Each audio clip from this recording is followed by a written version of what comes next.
Posso? Agora. Pode começar. Agora Tereza. avisou que está gravando. Então, é um prazer ter hoje aqui a Mariana Malar.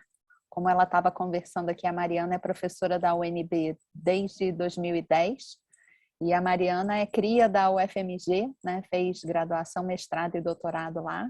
Na pós-graduação foi aluna do Antônio Sérgio Pires e tem atuado nessa área de sistemas fortemente correlacionados, né? Esse último trabalho que eu assisti da Mariana na SQES eu achei bem diferente, né? E foi até o que me motivou a convidar a Mariana, né? E eu acho que a gente podia tentar interagir mais, né? Eu brinco com a Carol que somos poucas as mulheres, né, na área de sistemas fortemente correlacionados, então tem a Mariana, a gente tem que interagir mais também, né, e se conhecer e ficar mais por dentro do que a gente está fazendo, né, e então estou super feliz de você ter aceitado o convite e, assim, é super informal, a gente tenta não interromper muito, mas a ideia é que seja um bate-papo e que a gente, né, aprenda com você o que você tem feito aí recentemente. Muito obrigada, Tereza. Muito obrigada pelo convite também. Uma honra para mim, uma satisfação grande vir conversar com vocês. E é isso, acho que a gente tem que ficar fortemente correlacionado, e correlacionadas e correlacionados, né? Porque para que essa pesquisa no Brasil ela, né, permaneça e se consolide e evolua, né? Então, é muito importante essa comunicação. Agradeço também a vocês pela audiência, por estarem aqui, e já devo compartilhar minha tela. Posso compartilhar? Agora você pode. Eu tinha esquecido de botar você como co-host. Agora sim. Pode ir. Ah, sim, apareceu aqui para mim o botão de compartilhamento.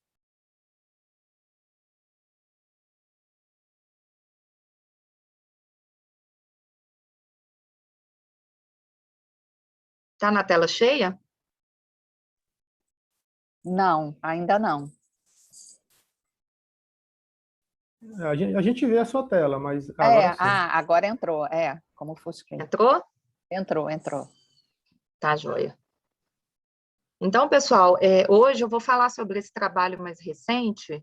Na verdade, eu acho que devo fazer aqui um pequeno disclaimer, que não é um trabalho sobre partículas, né, fortemente correlacionadas, mas é nossa intenção, no próximo passo, incluir exatamente o efeito de interação forte entre elétrons nesse tipo de sistemas que a gente tem investigado, né?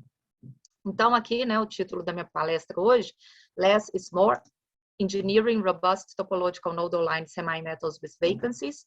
Então, a ideia é que é possível criar, né, sistemas topológicos em materiais reais, né, simplesmente tirando alguns átomos do material. Né? Então, bom, aqui a calçada de Copacabana, claro, vocês todos conhecem, mas ela não está aqui só para agradar vocês, cariocas, né? Também porque esse padrão, né? Esse belo padrão aqui da calçada de Copacabana, ele é uma estrutura que tem simetrias que pertence a um grupo de simetria em duas dimensões, esse grupo P2MG, né? E eu vou falar um pouco sobre simetrias em duas dimensões, então achei interessante colocar aqui um exemplo que é caro a todos nós, né? De um padrão que apresenta uma dessas simetrias das quais eu vou que a gente vai tratar. Então, aqui são os meus colaboradores, né? Professor Fanial é do Instituto de Física da UNB, professor Igor é do Departamento de Física da Universidade de Buffalo, em Nova York. O professor Wei Chen e o Matheus são ambos da PUC-Rio, né? O Matheus é aluno de doutorado do Wei. Eles integraram o nosso grupo de pesquisa nessa área mais recentemente, e o Fuyun é aluno de pós-doutorado da Universidade de Brasília. Então, aqui um pequeno resumo, né, da minha palestra. Primeiro, eu vou falar rapidamente sobre esses wallpaper groups em 2 dimensões e, mais especificamente, sobre simetrias que são chamadas não simórficas. Depois, eu vou falar o que isso tem a ver com o assunto de semimetais topológicos.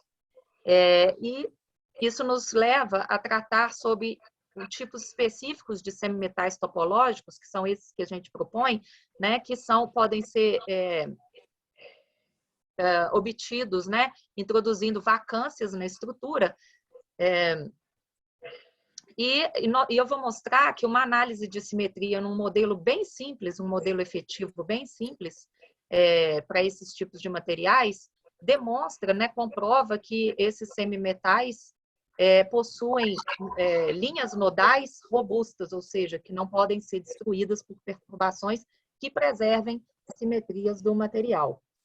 E no final nós vamos ver que, de fato, esse tipo de física é observada através de simulações, né, com DFT, tanto para folhas de grafeno quanto para borofeno. Então, vamos lá. Né? Wallpaper groups, né, é o nome que se dá aos 17 grupos cristalográficos em 2 dimensões. Né? Então, aqui são os 17 grupos cristalográficos, né, os wallpaper groups, grupos de papel de parede, né, porque justamente eles podem ser ilustrados por esses padrões, né, que parece que se assemelham a papéis de parede ou azulejos, né, pisos, e esses 17 grupos em 2 dimensões são classificados em termos de suas simetrias, né, translações, rotações, reflexões e glide planes, né, planos de glide. Eu já vou falar o que é um glide plane. Então, essas 3 primeiras simetrias, né, desculpa, às vezes eu não consigo achar rapidamente a palavra em inglês, se alguém puder me dizer, me ajudar, um glide plane, né, um plano que desliza. Então, as 3 primeiras simetrias, né, são chamadas simetrias não simórficas, simórficas, enquanto os glide planes são simetrias não simórficas. É uma simetria não simórfica.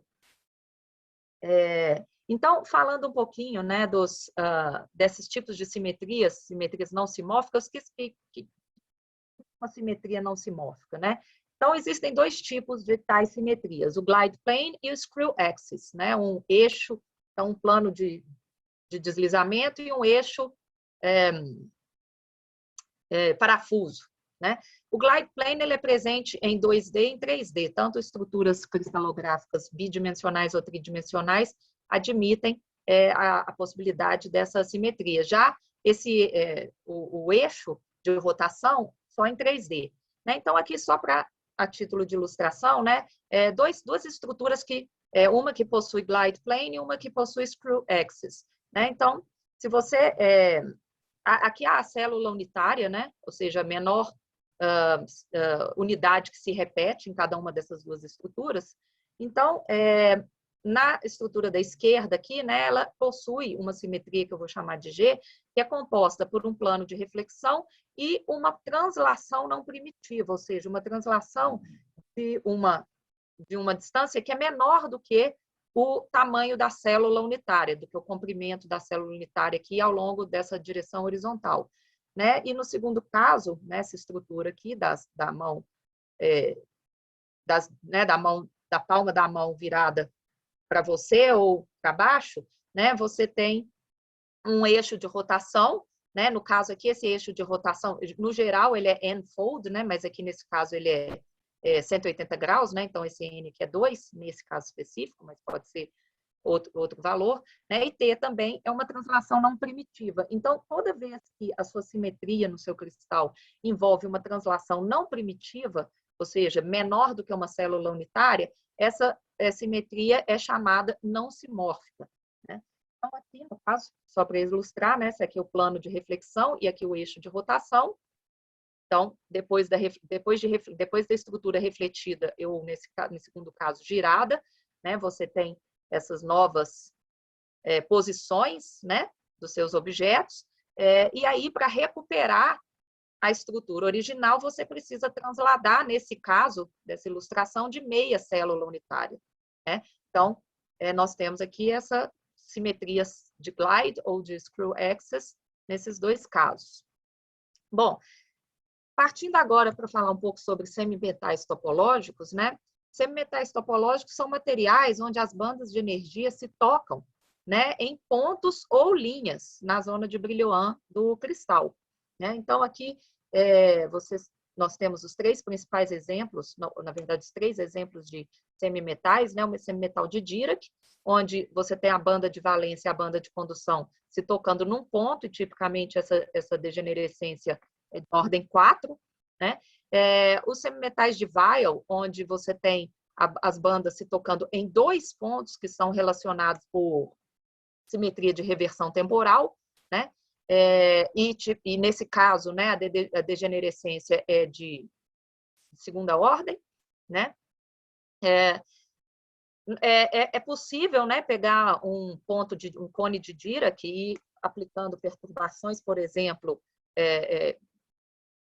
perturbações que distinguem, né, o spin dos elétrons, né, criar 2 cones de Weyl, né, que são, então, relacionados por simetria de reversão temporal. Tipicamente, a dispersão é linear, né, em torno dos pontos onde as bandas se tocam, né? Uma outra categoria, que é a qual a gente vai focar hoje, é a dos semimetais nodais, onde a degenerescência entre a banda de valência e a banda de condução se dá ao longo de uma linha, né? Então, na verdade, as bandas, as superfícies das bandas, elas entram uma dentro da outra, formando uma degenerescência do tipo linha, que pode ser fechada ou aberta, né? No caso de semimetais nodais, né, são particularmente interessantes porque eles estão associados a novos tipos de estados de borda topológicos nos materiais que apresentam esse tipo de degenerescência na estrutura de bandas. Essas bandas costumam ser flat, né, ter pouca dispersão, então isso está correlacionado com uma grande densidade de estados, né, ao longo ou próximo dessas linhas nodais. Podem ser também usadas como precursoras para supercondutividade de alta temperatura, utilizando, por exemplo, efeitos de proximidade com supercondutores, né? Tem-se investigado, né, a possibilidade de magnetismo não trivial, né, nos estados de elétrons, né, nessas linhas nodais, e uma diversidade de outros fenômenos interessantes, né? Então, nesse trabalho, a gente foca na possibilidade da realização desse tipo de estrutura espectral, né? Ou seja, a formação de linhas nodais na estrutura de bandas de um material. Mas, antes disso, deixa eu mencionar que uma linha nodal como essa, quando ela está sujeita a perturbações, das duas, uma. Ou a perturbação destrói a linha, ou seja, abre um gap entre a banda de valência e a banda de condução, e nesse caso, né, a linha, né, a degenerescência nodal é dita acidental.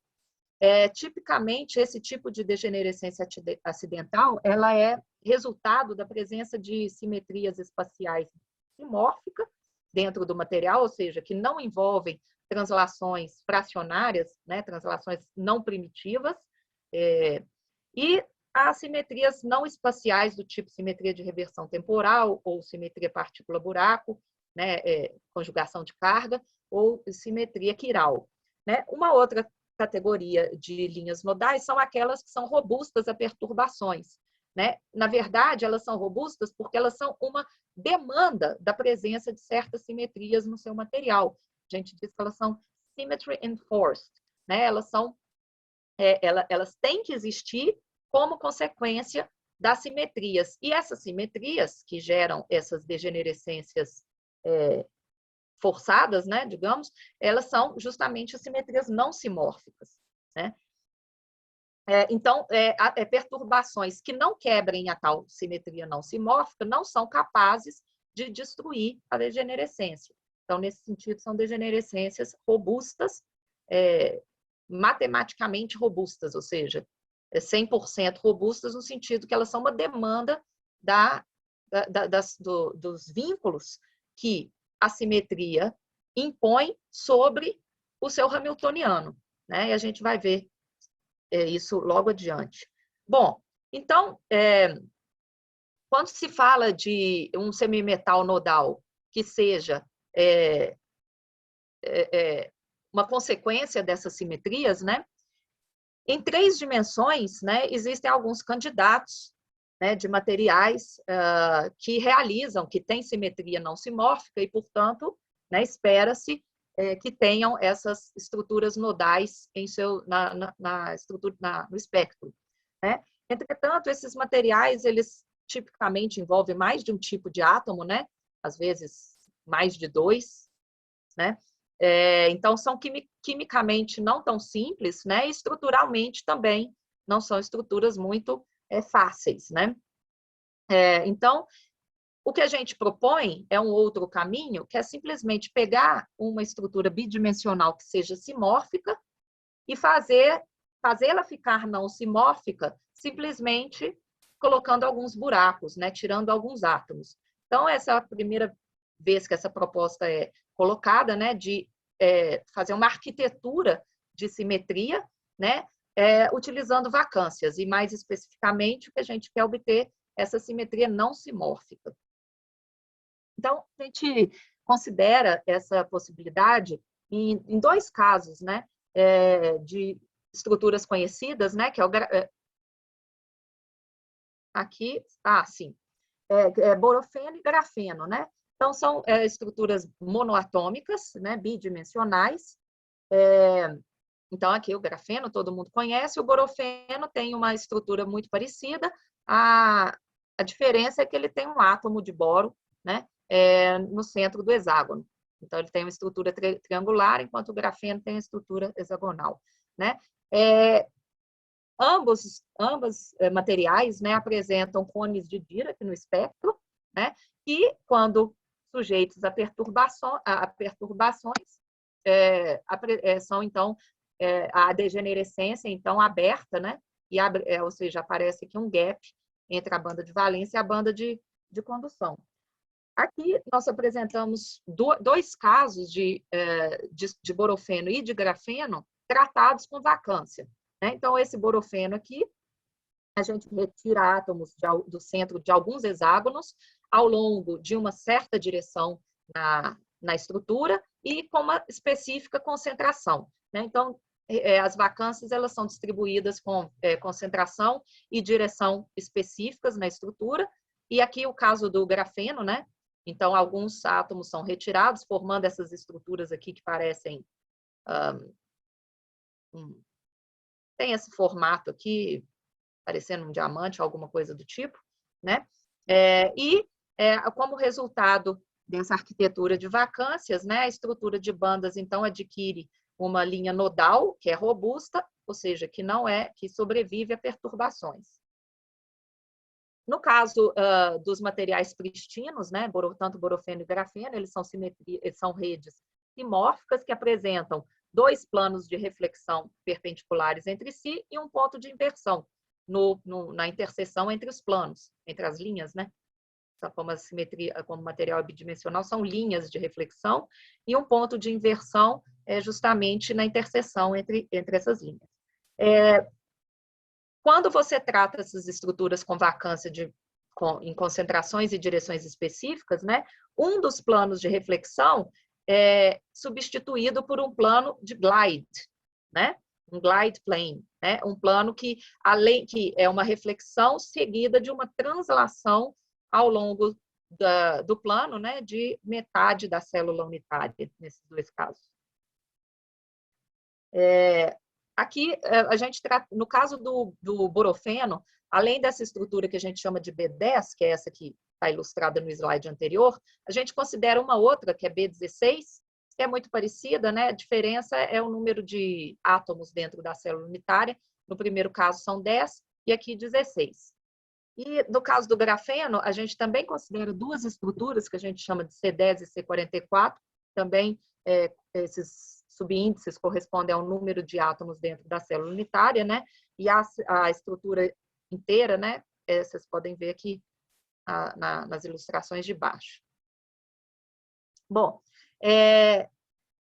agora eu vou apresentar para vocês uma análise de simetria de um modelo efetivo que captura as simetrias importantes das redes consideradas. Então, por exemplo, vamos pegar o caso do borofeno B10, né, que a rede é essa aqui. Né? Então, nós temos um plano de glide, um plano de reflexão e um ponto de inversão. Né? Se eu pegar essa estrutura e substituí-la por uma mais simples, parecendo aqui uma barra de chocolate, né? Onde você tem aqui dois tipos de objetos, né? Os quadrados azuis e brancos, né? Dispostos dessa maneira, que está mostrada aqui na figura. Então, a célula unitária está indicada aqui em amarelo, você vê que ela possui 4 objetos, né? Deslocados ao longo dessa direção Y aqui. Né? 2 objetos do tipo quadrado branco e os outros 2 quadrado azul. Então, eu vou chamá-los eu vou indexá-los por 1, 2, 3 e 4. Então, de modo que, a gente vê que uma estrutura como essa, simples, né? Ela possui exatamente as simetrias do meu material real, que é o glide, a reflexão e o ponto de inversão, né? Eu vou observar que a presença do G, que é o glide, e o ponto de inversão, implica no plano de reflexão. Portanto, basta fazer uma análise de simetrias, apenas a simetria de glide e de inversão, né? Porque essas duas já implicam necessariamente na existência, na presença do plano de reflexão. Então, uma rede como essa, ela é descrita por um hamiltoniano de Bloch bidimensional, né? Então, ele é função de 2 momentos, né? Kx e Ky, e é uma matriz 4x4, né? Em função, né, ou como consequência da célula unitária ter 4 graus de liberdade dentro dela, ou seja, o quadrado 1, o 2, o 3 e o 4. Então, a relação de invariância que esse hamiltoniano de Bloch, que é 4x4, que é essa matriz H, que é a função de Kx e Ky, a relação de invariância que ela tem que obedecer com a matriz, que também é 4x4, que representa a simetria, ou melhor, a transformação de glide nessa rede, é essa aqui. Tá? Essa é a relação de invariância que esse hamiltoniano é obrigado a satisfazer para que o seu sistema tenha a simetria de glide. Bom, como consequência dessa expressão aqui de cima, né, os estados de Bloch, Kx, Ky, indexado por um alfa, onde alfa é a banda, né, do material, eles satisfazem essa relação aqui, ou seja, o G atuando num estado de Bloch menos Ky, retorna um estado Ky numa outra banda alfa', né, multiplicado por uma fase, né, essa exponencial de I θ aqui, onde esse θ é uma fase que depende das bandas alfa e alfa', e dos momentos, Kx e Ky. Então, essa figura aqui ilustra, né, esse processo, ou seja, você pegar um estado de Bloch no subespaço de Ky positivo e operar sobre esse estado a transformação de glide, essa transformação gera um estado no subespaço Ky negativo e vice-versa.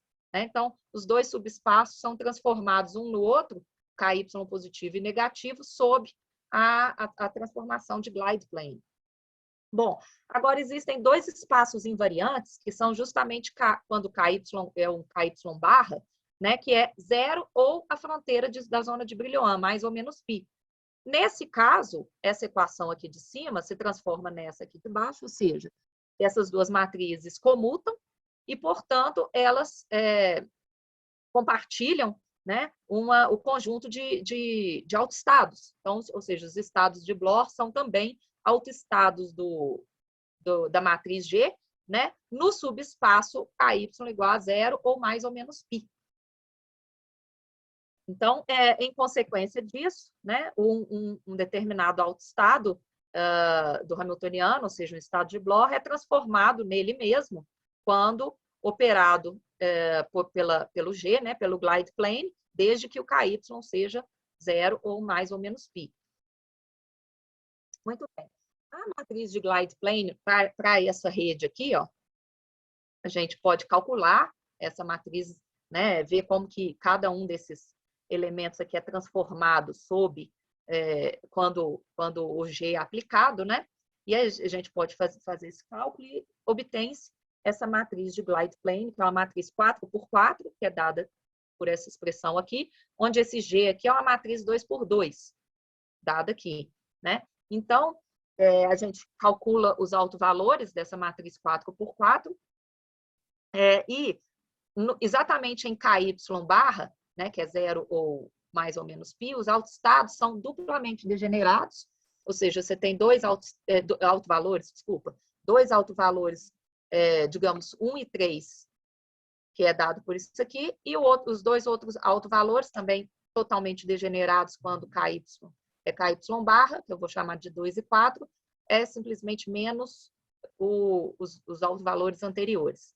Então, como consequência disso, quando esse Kx, que é o momento que está livre, né, varia dentro da zona de Brillouin, ou seja, de menos π até π, esses dois autovalores, o 1 e o 3 e o 2, os 4 autovalores, né, só que duplamente degenerados, eles percorrem essas duas trajetórias aqui, né? Um par de autovalores vai de menos I até I, passando por 1 no plano complexo, e o outro par vai de I até menos I, passando por menos 1 no plano complexo. Então, consequentemente, os estados que estão associados aos extremos dessas trajetórias, que são esses estados aqui, ó, certo? Eles, bom, então, os extremos da trajetória dos autovalores aos extremos estão associados esses quatro autoestados aqui, certo? Então, consequentemente, né, os autovalores do Hamiltoniano de Bloch, ou seja, as autoenergias, apresentam esse comportamento aqui quando o Kx varia de menos π a π. Ou seja, as bandas elas têm que trocar uma com a outra em algum lugar para algum valor de Kx, né, em função dessa relação aqui dos autoestados, desses autoestados associados à extremidade das trajetórias dos autovalores do glide plane, né? Então, a consequência disso é que as bandas, né, as autoenergias têm que se cruzar em pares, né? Como você tem 4 bandas, então você tem 2 cruzamentos, né? Da banda 1 com a banda 2, da banda 3 com a banda 4. Então, o que isso nos mostra é que a simples presença desse glide plane força as bandas de energia a cruzarem aos pares quando KY é 0 ou mais ou menos π, né? Para algum valor, pode ser qualquer valor de Kx. Bom, para isso ficar mais claro, né? A gente pode testar esse resultado analítico num Hamiltoniano de tight binding efetivo, genérico. Então, minha matriz de tight binding, né? Meu Hamiltoniano de Bloch é 4x4, então, digamos que eu chame as entradas de epsilon 1, e aqui são, né, todas as entradas, cada epsilon desse, né, uma entrada dessa matriz, tem a seguinte forma, né? A soma de todos esses termos aqui, né? Onde os 2 primeiros termos representam os hoppings intracélula, ou seja, um hopping de uma bolinha 1 para uma bolinha 2, ou 1 para 3, ou 1 para 4, e assim por diante, só que dentro da mesma célula unitária. Então, isso gera esse termo aqui, no Hamiltoniano, na entrada epsilon da matriz, mas eu posso ter também hoppings intercélula ao longo da direção x, certo? Que vai gerar esses termos aqui para mim, no meu Hamiltoniano, no meu epsilon, né? Eu posso ter hoppings intercélula na outra direção, certo? Então, isso está associado a esses termos no Hamiltoniano, e na diagonal, né? Que vai me gerar esses outros termos aqui. Bom, agora a coisa é simples, né? O jogo agora é simples. Eu tenho uma matriz 4x4 e ela tem que satisfazer 3 relações de invariância. essa é a relação de invariância que a gente já viu anteriormente com a matriz G, que é a matriz 4x4, que representa a transformação de glide plane nessa estrutura. O hamiltoniano tem que satisfazer também a relação de invariância com a matriz que representa a transformação de inversão, que é essa relação aqui. E, finalmente, o hamiltoniano tem que satisfazer essa relação aqui com a matriz T, que é a matriz que representa a simetria de reversão temporal nesse sistema, porque essa rede possui, né, esse hamiltoniano aqui, possui, enfim, na verdade, a gente vai impor que ele possua a simetria de reversão temporal.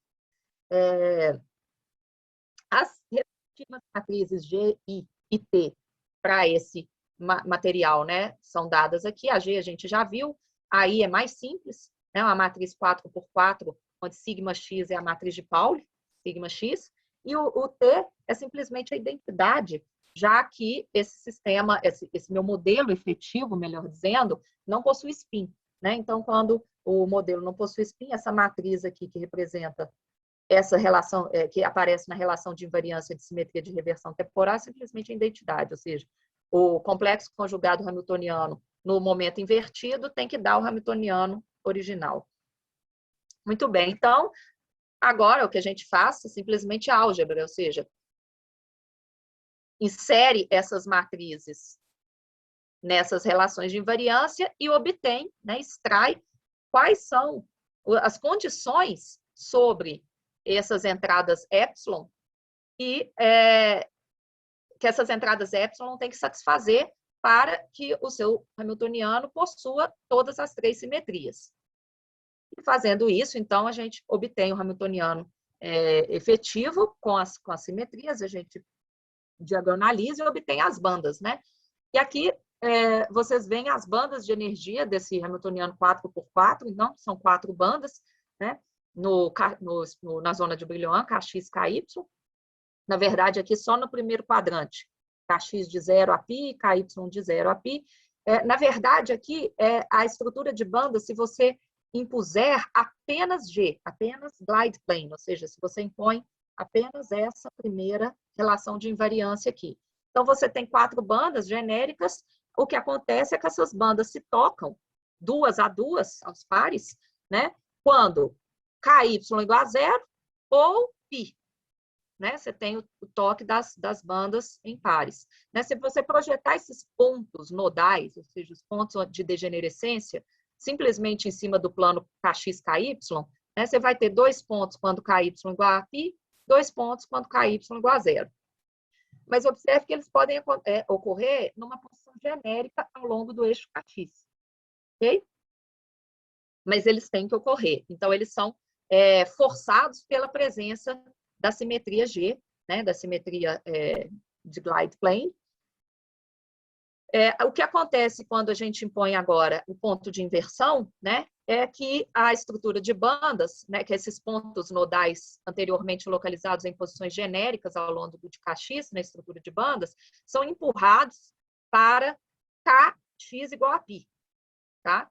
Então, esses 4 pontos aqui são todos empurrados para Kx igual a π na presença da simetria de inversão.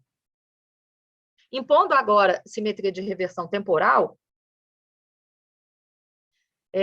nós vemos que esses 2 pontos, ou melhor, esses 2 pares de pontos nodais em Kx igual a π, são conectados por linhas. Então, aparecem 2 linhas nodais aqui em Kx igual a π, como consequência da simetria de reversão temporal.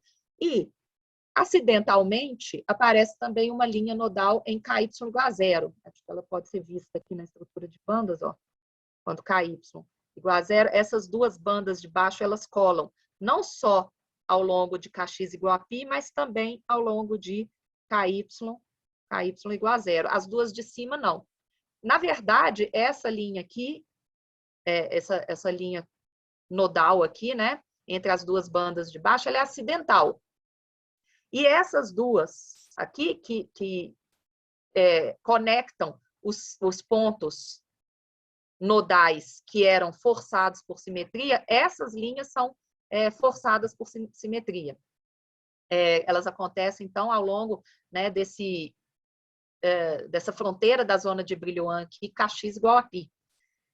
E, finalmente, quando a gente inclui anisotropia no modelo, o que acontece é que as bandas, por exemplo, as duas bandas do meio aqui, a azul e a verde, se aproximam e, eventualmente, se cruzam dentro da zona de Brillouin. Então, aqui deixa eu falar um pouco sobre esse aparecimento de anisotropia, né? Por que a gente considera, né, anisotropia? Em princípio, esse hamiltoniano aqui é isotrópico, ou seja, o módulo desses números que são complexos, todos eles têm o mesmo módulo, digamos 1, né? Em princípio. No material pristino, se considerar o borofeno ou o grafeno pristino, né? A intensidade do hopping não depende da direção no material, né? Então, o material é isotrópico.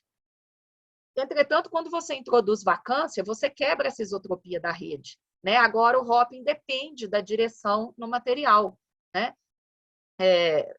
Acho que isso é claramente visto quando a gente observa a rede, né? Então, assim, o hopping nas direções onde não tem vacância, né, é preservado, e o hopping numa região onde você tem uma vacância, ele fica diferente, né? Justamente porque você introduziu, porque você não tem mais aquele átomo, né? Então, você quebra a isotropia dos parâmetros de hopping, e o resultado disso, a gente pode ver isso no nosso modelo efetivo 4x4, né, é que as bandas agora passam a se cruzar em posições não específicas dentro da zona de Brillouin. Então, dependendo do grau de anisotropia, né, esse cruzamento de bandas aqui pode ser deslocado dentro da zona de Brillouin. Então, essa figura aqui ilustra esse fenômeno, né? Você tem duas linhas nodais dentro da zona de Brillouin, dependendo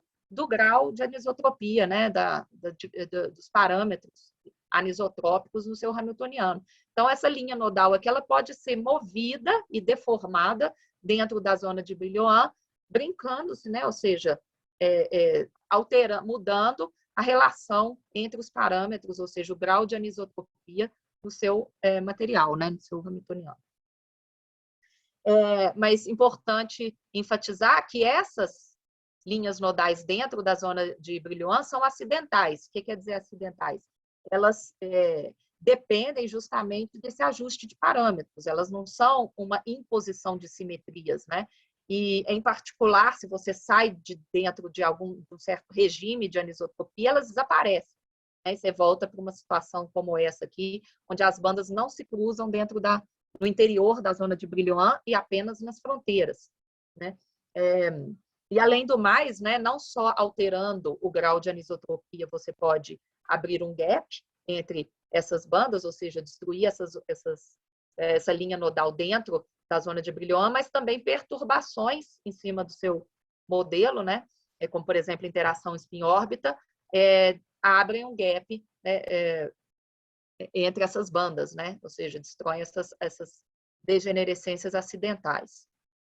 Então, agora eu vou mostrar resultados de DFT, né, para o borofeno, que comprovam essas previsões teóricas que a gente fez no modelo efetivo apenas de 4 bandas, né?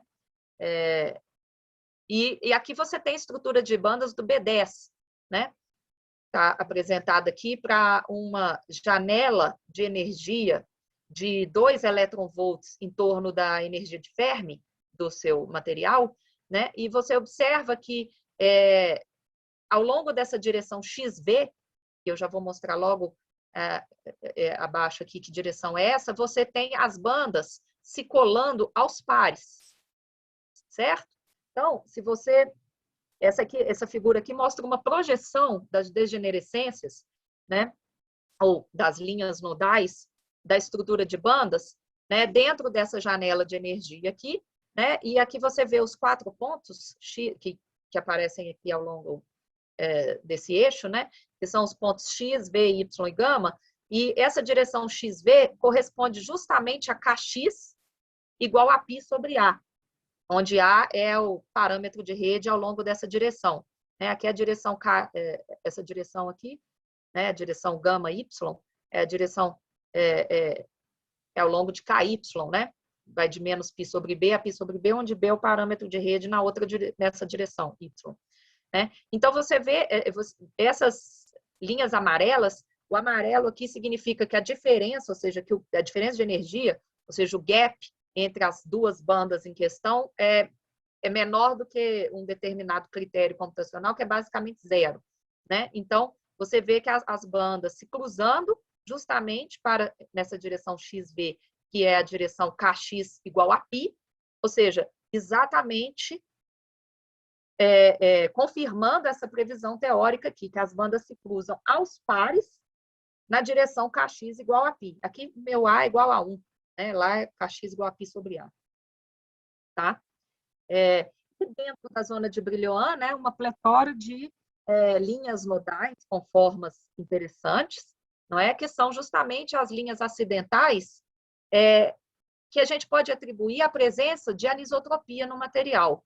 Por que eu atribuo essas linhas nodais, a origem dessas linhas nodais, à anisotropia? Porque essas linhas, elas são... bom, então, aqui, só para enfatizar, né, essas linhas das fronteiras da zona de Brillouin são as linhas que são forçadas pelas simetrias do material, enquanto as internas são induzidas por anisotropia, mas são acidentais. E elas são acidentais, entretanto, elas têm uma característica de serem particularmente resistentes à perturbação. Né? Normalmente, degenerescências acidentais são muito frágeis à perturbação. Né? Qualquer valorzinho de perturbação, em geral, já é suficiente para abrir o gap, né? Para destruir a degenerescência. Aqui a gente testa, usando DFT, faz um teste de robustez dessas linhas nodais, a interação spin-órbita, né? De Rashba, nesse caso. Né? E aqui a gente usa 0,1 eletronvolt, que é um valor bastante alto, né? Próximo ao valor que é produzido experimentalmente em laboratórios. Então, você vê que, bom, claro, as linhas nodais nas fronteiras da zona de Brillouin, por serem forçadas por simetria, elas, obviamente, têm que se manter, e elas se mantêm, mas, surpreendentemente, as linhas acidentais continuam lá, né? O que acontece é que essas linhas aqui são degeneradas por spin, né? E quando você inclui interação spin-órbita, essa degenerescência de spin é levantada, então elas se separam, cada uma delas, né, se separa num par de linhas nodais, né, com orientações despolarizadas, né, em termos de spin, mas continuam lá para um valor de interação spin-órbita bastante alto. Então, essas linhas nodais, apesar de acidentais, têm uma resistência à perturbação bastante incomum. Né? E a gente atribui isso ao fato de que elas provavelmente estão sendo geradas pela anisotropia, ou seja, elas, apesar de acidentais, elas de alguma forma estão associadas ao caráter estrutural da sua rede. Né? Isso, a perturbação não muda isso. Né? Na verdade, a perturbação tende a aumentar a anisotropia e não a restaurar a anisotropia. Então, por serem enraizadas na anisotropia, essas linhas nodais, apesar de acidentais, apresentam uma resistência não incomum. Né? Então, está escrito aqui, né? O mesmo teste para o B16, né, retorna o mesmo resultado, ou seja, linhas nodais nas fronteiras da zona de Brillouin que são forçadas por simetria, tanto para a interação spin-órbita igual a zero, quanto para a interação spin-órbita forte, né? E a presença de linhas nodais acidentais, que vem, né, como dito anteriormente, da presença de anisotropia na rede, né, dentro da zona de Brillouin, que também, mais uma vez, sobrevivem um valor alto, né, de interação spin-órbita, como nós vemos aqui. Né? Esses resultados agora para o grafeno, né, no caso do C10, aqui nós vemos a estrutura de bandas, a projeção das degenerescências, né, das linhas nodais no plano Kx-Ky. Então, nós vemos mais uma vez o mesmo fenômeno, linhas nodais, nesse caso aqui, O plano do C10, o plano de glide do C10 está na outra direção, está na direção Y. E, portanto, a linha nodal aparece no KY igual a π ou menos π, né? Simplesmente porque está perpendicular em relação ao caso do grafeno. Então, você tem essas linhas nodais na fronteira correta, onde ela realmente deveria estar em virtude da teoria, como prevista pela teoria, né? Nas fronteiras da zona de Brillouin, e as linhas nodais acidentais dentro da zona de Brillouin, né? Um resultado que nós obtivemos pelo grafeno, que a gente não tinha feito com borofeno, é calcular a densidade de estados, né? E nós observamos, usando DFT, né? Observamos que a densidade de estados ela é aumentada no nível de Fermi, né? Em relação ao material pristino, ou seja, aliás, essas linhas nodais, as próximas à superfície de Fermi, elas têm a característica de serem, né, terem uma dispersão, pouca dispersão, né? São quase flat. E isso está correlacionado com o aumento, né, da densidade de estados, né, próximo, na região em torno, né, da energia de Fermi, né? Opa, acho que eu passei mais de um aqui. Aqui nós vemos o mesmo resultado para o outro grafeno com uma concentração diferente de vacâncias, né, o C44, a mesma coisa, né, linhas nodais na fronteira da zona de Brillouin, que são forçadas por simetria, e linhas acidentais dentro da zona de Brillouin, que vem da anisotropia. A novidade aqui é que o C44 ele possui 2 glide planes, né? Então, ambos os planos de reflexão do grafeno pristino são substituídos por glide planes. Então, ora, como resultado disso, você tem um loop nodal, né, em torno de toda a zona de Brillouin, né? Porque GX, né, esse glide plane aqui gera essas duas ao longo de KX, e o outro, o GY, gera essas outras duas aqui. Então, você tem toda a fronteira da sua zona de Brillouin, né, em torno de toda a zona de Brillouin, a existência dessa linha nodal, ou seja, as bandas, elas se colam em volta da zona de Brillouin inteira, aos pares, né? E, mais uma vez, né, a densidade de estados mostra, né, uma densidade de estados que não é zero, né, diferente no caso, o cone de Dirac, né, ele tem quase zero de densidade de estados ali perto, né? Aqui não, você vê uma densidade de estado bastante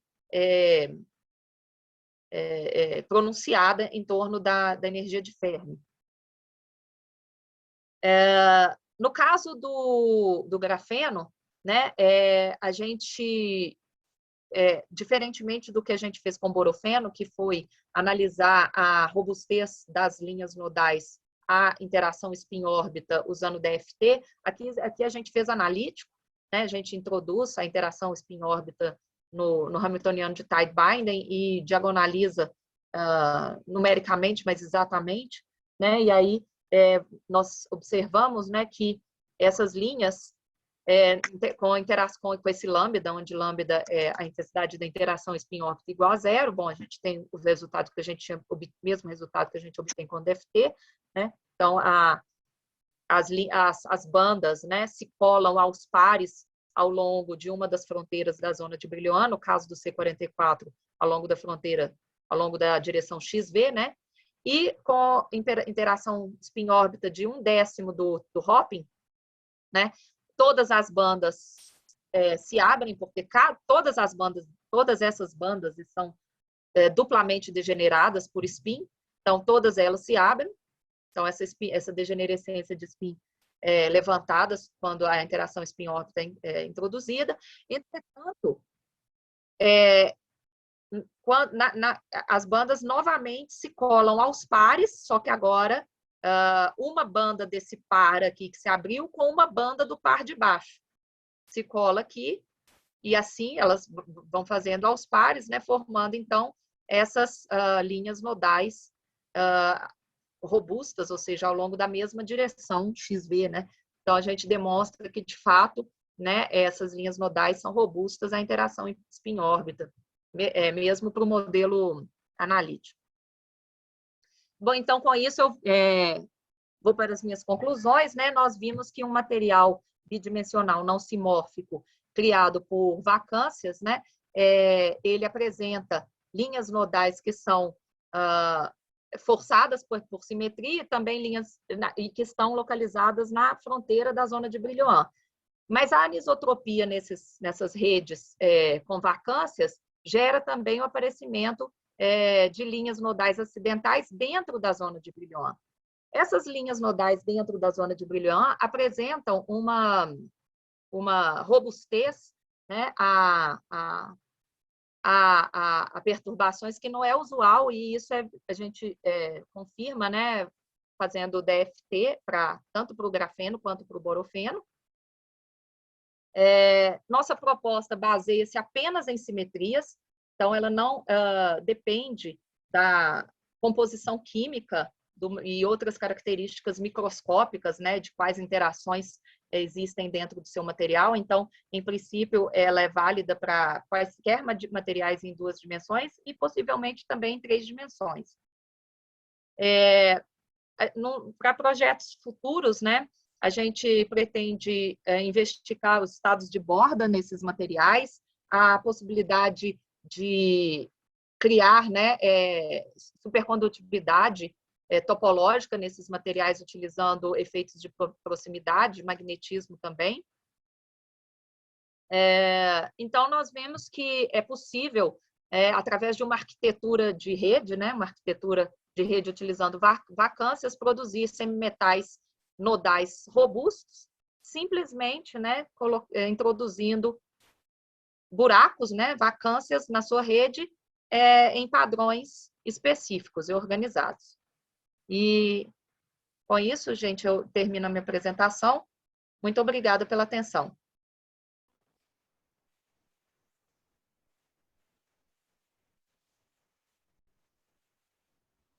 Obrigado, Mariana. Eu estava aqui tentando me desmutar. Temos perguntas? Eu tenho. Eu fiquei curiosa, Mariana, tem um dado momento que você começa a apresentar resultados de DFT, e eu acho que eu me perdi um pouco, porque para mim DFT embutia algum tipo de correlação eletrônica aí, e não ficou claro para mim, porque depois você fala de resultados tight binding, né? Que tipo de correlação você está embutindo e onde que está isso, né? Então... Tereza, eu te confesso que os detalhes do DFT eu não conheço. Quem faz o DFT é o Fanial e o aluno de doutorado dele, né? Aqui da UNB.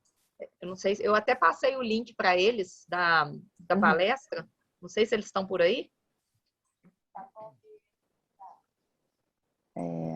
Não estou vendo. Mas o DFT, eles usam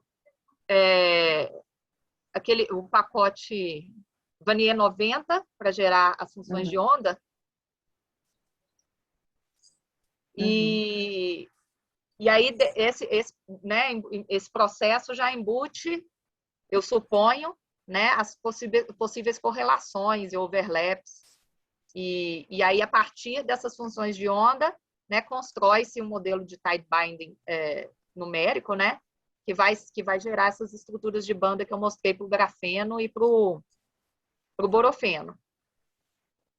Mas, me desculpe, realmente não sei os detalhes do procedimento do DFT. Eu também tenho zero intimidade com DFT, por isso mesmo que eu perguntei, assim, não tenho a menor noção. E assim, você sabe se nesses casos, a cada sítio, você coloca, considera como se fosse um sítio S, ou uma banda só em cada sítio, ou, né, porque você tem muitos átomos na sua célula unitária. Então, se você tem muitos átomos e considera muitos orbitais possíveis em cada átomo, eu imagino que fique bastante complicado. Então, Sim, o input com S, PX, PY e PZ. Tá, então bastante coisa que entra. E spin. Uhum. Então, cada orbital, duas possíveis orientações de spin. Então, aí isso vai gerar a função de onda, né? Que vai ser, que por sua vez vai ser o input do modelo de Tidebinder que depois eles diagonalizam. Uhum. No final você tem, sei lá, no caso do B10, né, que você tem 10 átomos dentro da célula unitária, 4 orbitais. E spin você tem 80 bandas. Eu mostrei só uma pequena... Um corte, né? Pequeno corte da estrutura de bandas inteira em torno de uma janela pequena em torno da energia de Fermi, que é o que interessa, onde a física de baixa energia vai ocorrer, né? E aí, assim, vocês pensam em olhar para o magnetismo nesses sistemas, né, se esse Sim. sistema é magnético, se não é, porque isso é interessante, né? Com certeza. Essa está aqui no nosso... Um dos pontos aqui no nosso Outlook, né, a gente tem intenção de fazer uma varredura sobre os estados, né, perto da energia de Fermi, e ver se eles apresentam algum tipo de ordenamento magnético ou texturas, né, magnéticas que possam ter alguma estrutura topológica embutida. Legal, obrigada, Mariana. Obrigado, Tereza. Vamos aqui na ordem. Thaís, você quer perguntar? Sim, sim. Oi, Mariana, boa tarde. Oi, Thaís. Boa tarde. Obrigado pela sua apresentação. Eu Obrigada, tenho uma pergunta relacionada ao slide em que você apresenta a engenharia de vacâncias. Eu estou tentando voltar aqui, mas eu não estou conseguindo. Tá. Agora foi. Quando chegar o slide, você me fala? Tá bem.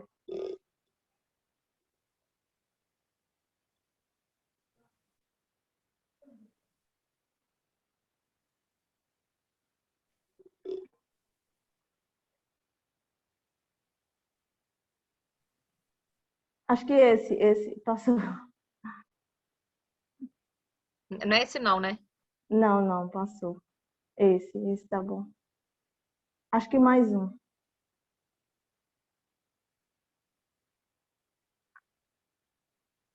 Não, era o anterior mesmo. Sim, sim. Então, a minha pergunta é em relação à direção desses domínios, se é um fator importante e se eles podem estar dispostos aleatoriamente ao longo da folha.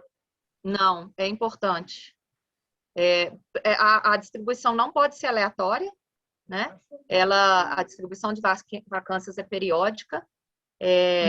E, por exemplo, veja esse caso aqui, que é o caso do borofeno.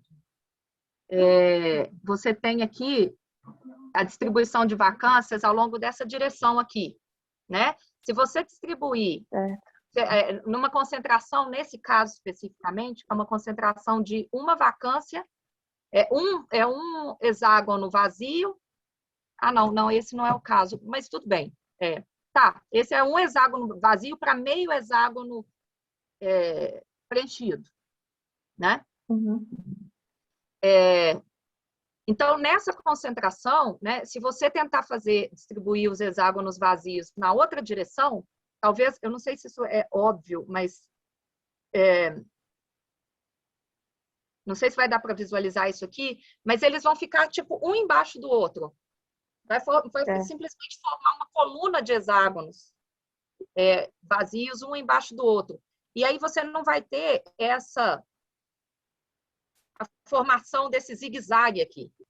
E é exatamente esse perfil de zigue-zague dos hexágonos vazios fazendo um para baixo, um para cima, um para baixo, um para cima, e, consequentemente, as estruturas preenchidas que separam essas linhas, esses zigue-zagues de hexágonos, também tem esse para baixo, esse perfil de zigue-zague, né?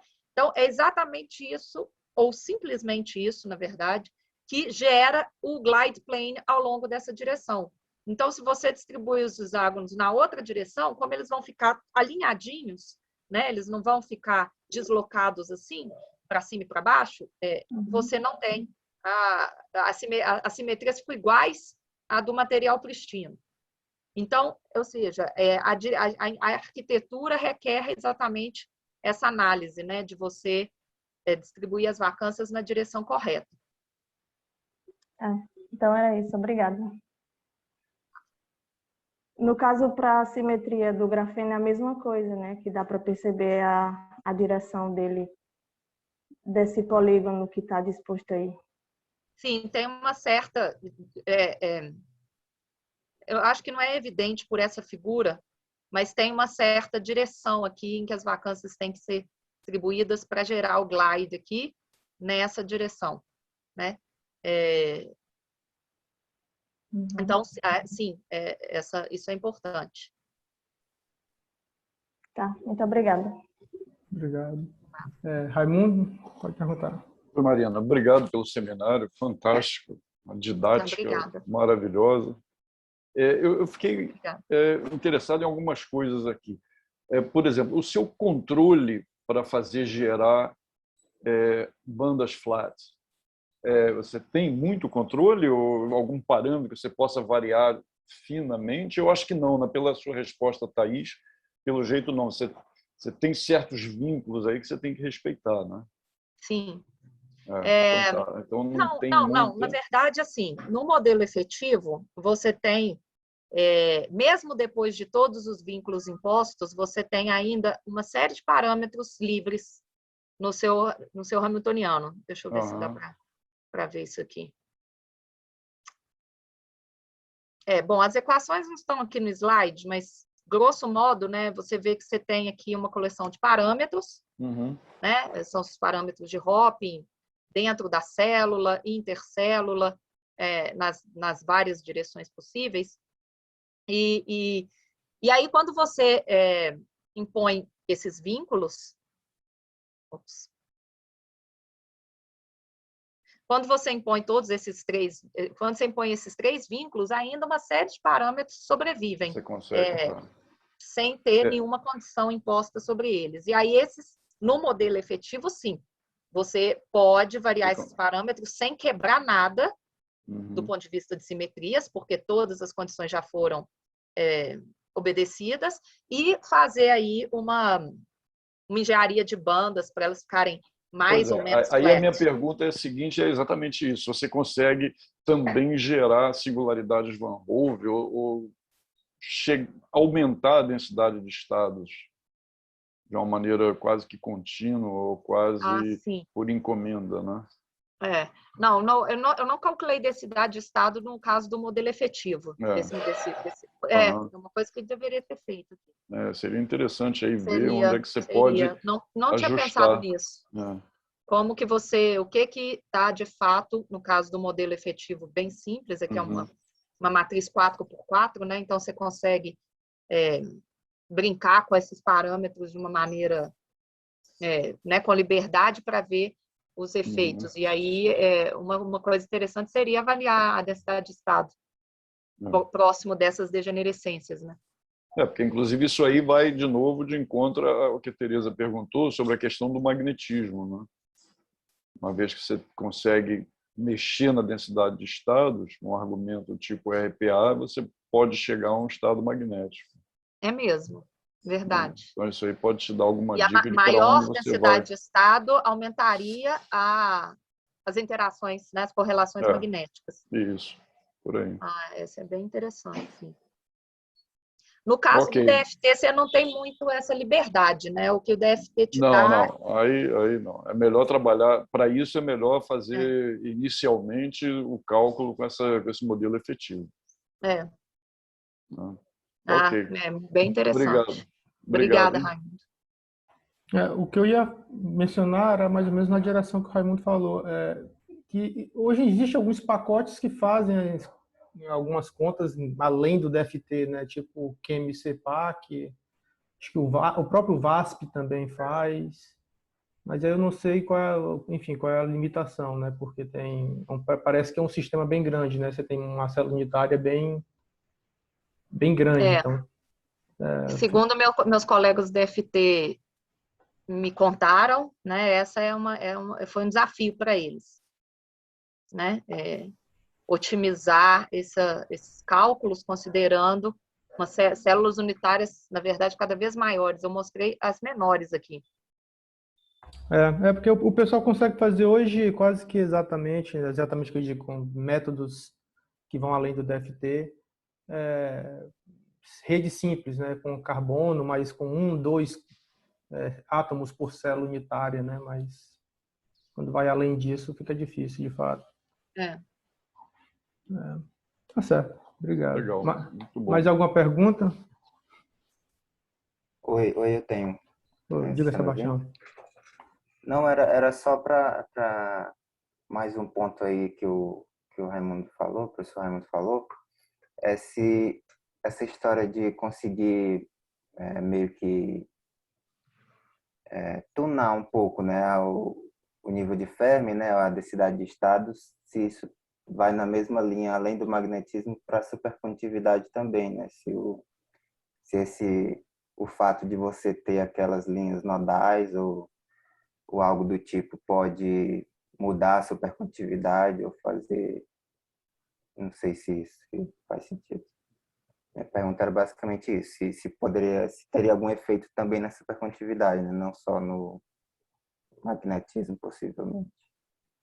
Sim, uma ideia nossa é incluir nesse modelo efetivo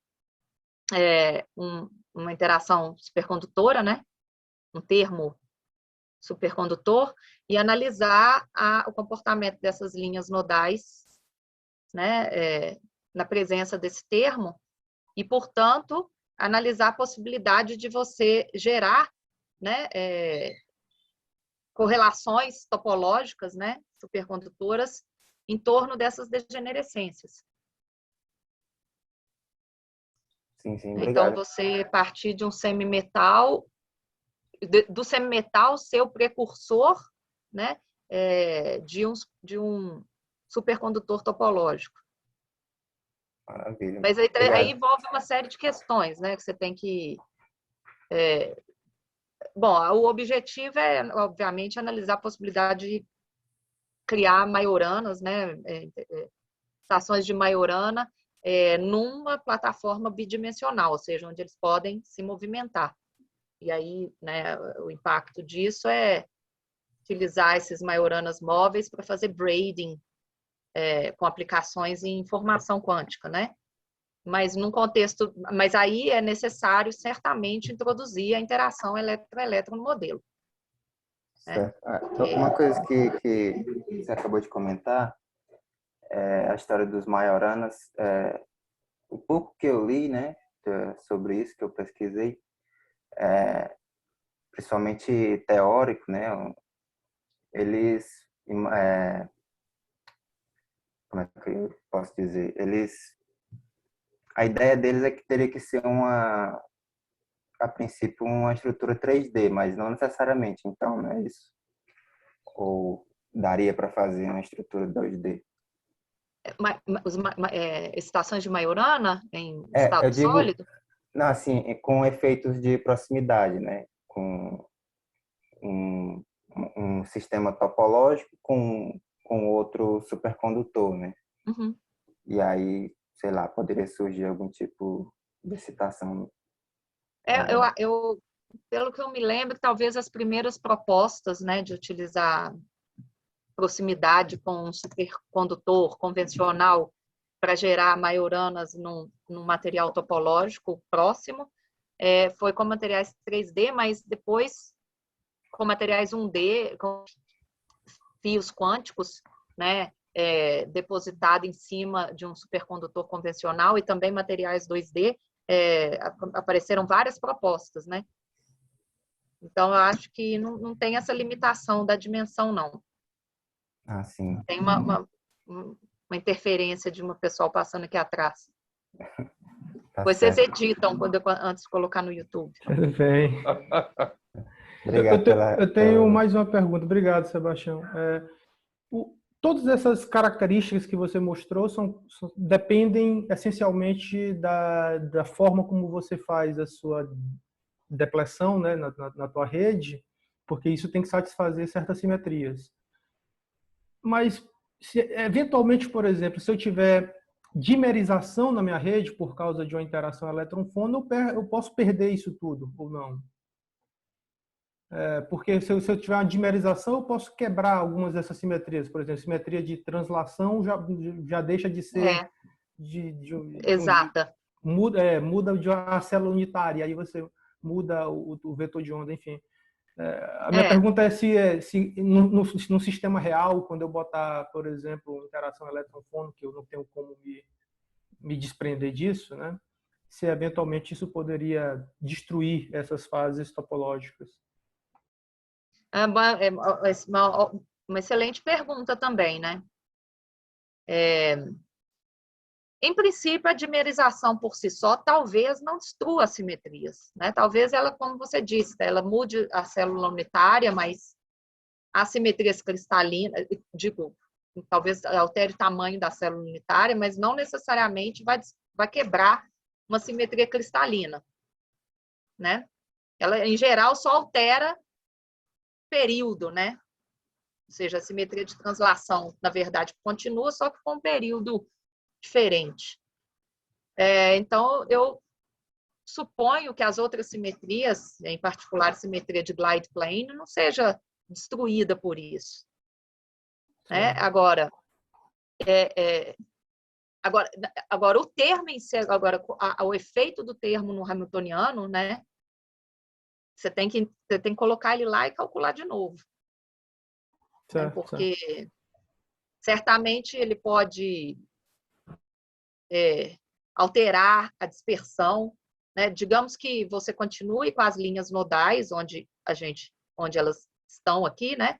Eu estou apontando aqui com o cursor? Sim, dá para ver. Sim. Ah, tá. Mas essa dispersão aqui, que você vê que essas bandas tem uma dispersão bem pequena, né? São quase flat aqui essa linha. Né? Então, um termo a mais no hamiltoniano pode, eu imagino, né, vai alterar essa dispersão.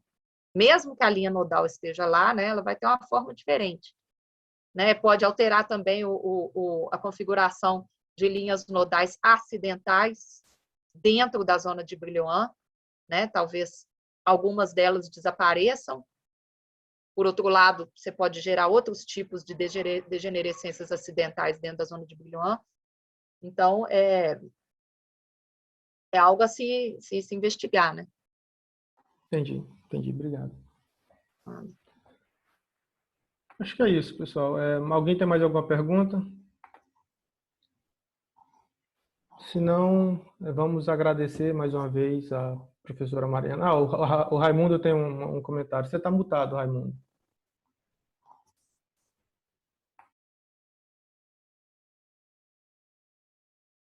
Não, o comentário é fora é fora da pauta, tá certo. É fora da pauta, né? Então eu queria chamar todo mundo. Você já estava. Não, que eu vou encerrar a gravação, mas assim, pode ser falado pode ser falado dentro da gravação ou não? Não, pode falar fora, pode falar tá fora. Bom.